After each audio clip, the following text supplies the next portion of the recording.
মুরাদ, ঢাকা পৌঁছে phone this বেটা, আর ওই আচারগুলো সব খেয়ে নিস, খিচুড়ি দিয়ে খেয়ে নিস, হ্যাঁ? বন্ধুদের দিস।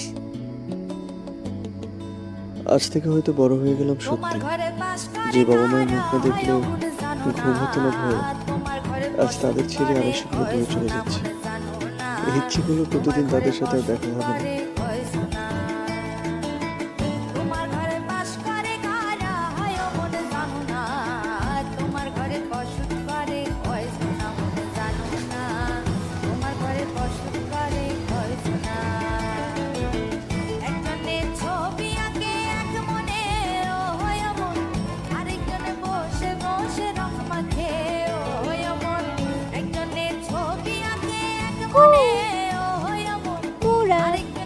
কি আমাকে দেখতে না পায়ে মন খারাপ হয়েছে?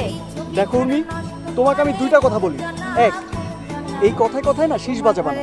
আর দুই, আমি তোমার থেকে 5 বছরের বড়, আমাকে তুমি মুরাদ ভাইয়া বলে ডাকবা। আরে দুষ্ট কোকিল, তোমার মাথায় কিন্তু ঘিলু আছে। মানে মডেল টেস্টে ডাব্বা মারলেও প্রেমিকা হিসেবে তুমি বিশেষ বিবেচনা। কি বলতেছিস সেসব ওকে? আরে মাল আছে। লাকি ভাই, হ্যাঁ, আপনিও কি মুরাদের সাথে ঢাকা যাচ্ছেন? আচ্ছা যাই হোক, আমি এমনিও অনেক টেনশনে ছিলাম, মুরাদ ঢাকায় একা একা কিভাবে থাকে না থাকে। দেখো দুষ্ট কোকিল, আমি আর লাকি যে একসাথে ঢাকা যাচ্ছি, এটা কিন্তু ভুলও তোমার আব্বা আম্মা বা আমার আব্বা আমাকে বলবা না, হ্যাঁ প্লিজ। জানবে না, কিন্তু একটা শর্ত আছে। শর্ত? এখন থেকে তুমি আমারে দুষ্টু কোকিল বইলেই ডাকবা, আমার শুনতে ভাল লাগে। আর আমি যখনই সময় পাই তোমারে ফোন দিব, ফোনটা ধইরো প্লিজ, লুকায় দিব তো। বাহ, নাম রাখলাম আমি, ক্রেডিট পাই মুরাদ। এই ক্রেডিট।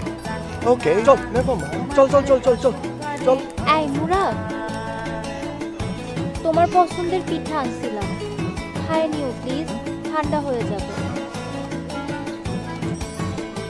ঠিক আছে, আমি নিলাম, কিন্তু এখন থেকে ঠিকঠাক মতো পড়াশোনা করবা, সব দুষ্টুমি বাদ। চল। জামাই ঢাকা, দুষ্টামি করবো কার সাথে? সেই বলছে দুষ্ট, ভাল লাগছে।